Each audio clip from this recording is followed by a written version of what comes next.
film with friends, missing VHS videotape repeating. Welcome back, family and crew. Today we're looking at 1985's Return to Oz, directed by Walter Murch, screenplay by Gil Dennis, based on stories from the novels by L. Frank Baum, both utilized from Ozma of Oz and The Land of Oz. Because outside of just Wizard of Oz, the movie that everybody knows, of course, there was a bunch of L. Frank Baum wrote a ton of stories about the Land of Oz.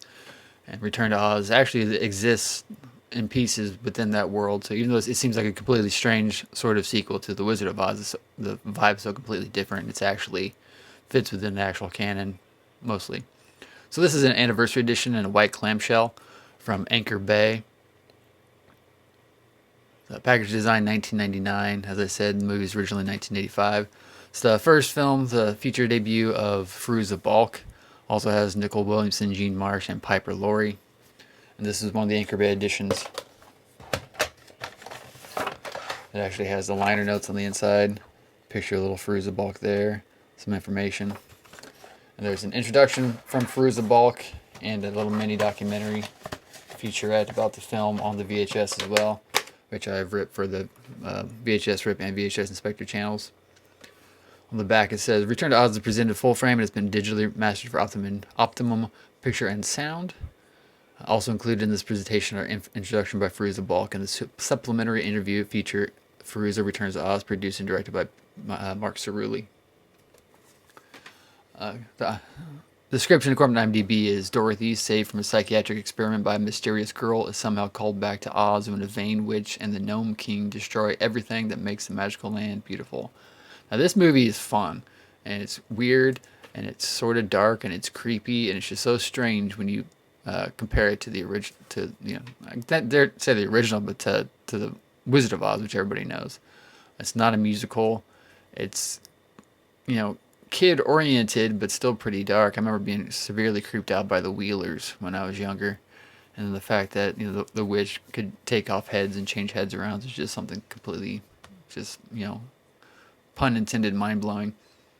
What's interesting about this one is it's directed by Walter Murch, who only has 2 directing credits. This film in 1985, and then an episode of Star Wars: A Clone Wars. Now he was an Academy Award winning sound designer. And he's actually one of the people who actually coined the term sound designer. He did sound design for Apocalypse Now, all 3 of the Godfathers, and just a ton of movies. I read an interesting factoid about him where he says that he believes in editing standing up, which I just thought was funny because how people in all walks of life and all different jobs have weird rituals and things they believe in. It just reminded me of how when I was a film projectionist, the last few years of being a film projectionist, when I did reel to reel, it was my ritual to always project 35mm films barefoot. Every time I had a 35mm presentation, like I said, I did it reel to reel. I get the print ready, I get it locked up, get the first reel on, get the second reel on. Before I started the show, I take my shoes off and project barefoot. So if you walked into my projection booth on a Saturday night when I'm doing 35mm, I wasn't wearing shoes. If you want to know why, comment below and ask me, and I'll tell you. Like I said, this is a great movie. A friend of mine, for whatever reason, we were in high school, was really obsessed with Wizard of Oz. He had a bunch of memorabilia and stuff, kind of like I collected Halloween. He collected Wizard of Oz, but not to the same extent.